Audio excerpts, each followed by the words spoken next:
Hi, I'm John Arns from ATV Illustrated Magazine, and we're here to show you the 2009 YFZ450R from Yamaha.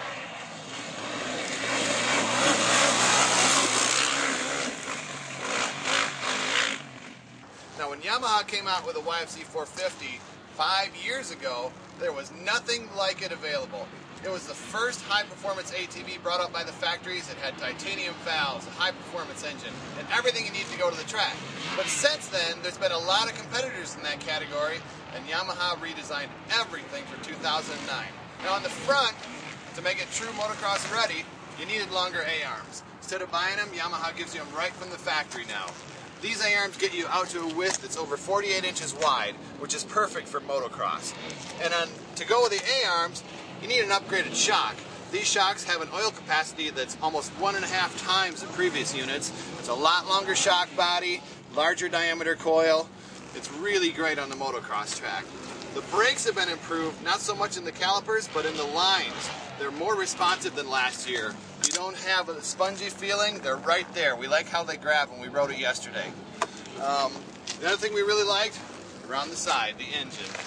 This engine isn't the previous YFZ450, but an all-new design.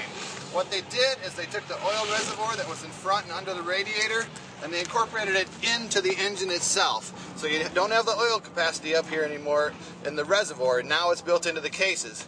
Now you might ask, what does that do to the oil heat? Well, it's a good question, but to compensate for that, Yamaha made a radiator with more cooling capacity, so it keeps that oil level at a temperature that still works, gives you good longevity on it. Still going to have to change it, guys, like always, but you need to do that on any bike. Around the back, we've got an all-new swing arm. For this bike, they made it 15 millimeters longer. That's a little over 1/2 inch or 5/8 or something like that. And the result is a little bit longer wheelbase. This bike is really stable in the rough stuff. It holds its line on the track exactly where you put it. One thing a lot of riders are going to like is the adjustability on the handlebars. What you do is you pop the cover off and you can adjust the bars forward or back. And there's like 4 different positions you can set these things at for different size riders. I think a lot of riders will find a comfortable position for them. But now that we're here in the starting line, guys, at the racetrack, it's time to get on the track. Let's get our helmets and go riding.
Now we're out here at LA County Raceway to test this bike, and yesterday we rode it in the hills all day, so we've got a lot of time on it already.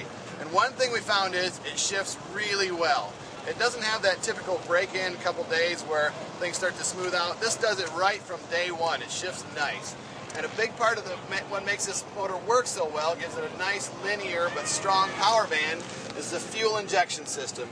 You can't see it here, but this bike is injected, and with the injection, the strong motor, good shifting, it's competitive with anything on the motocross track. We think you'll really like it.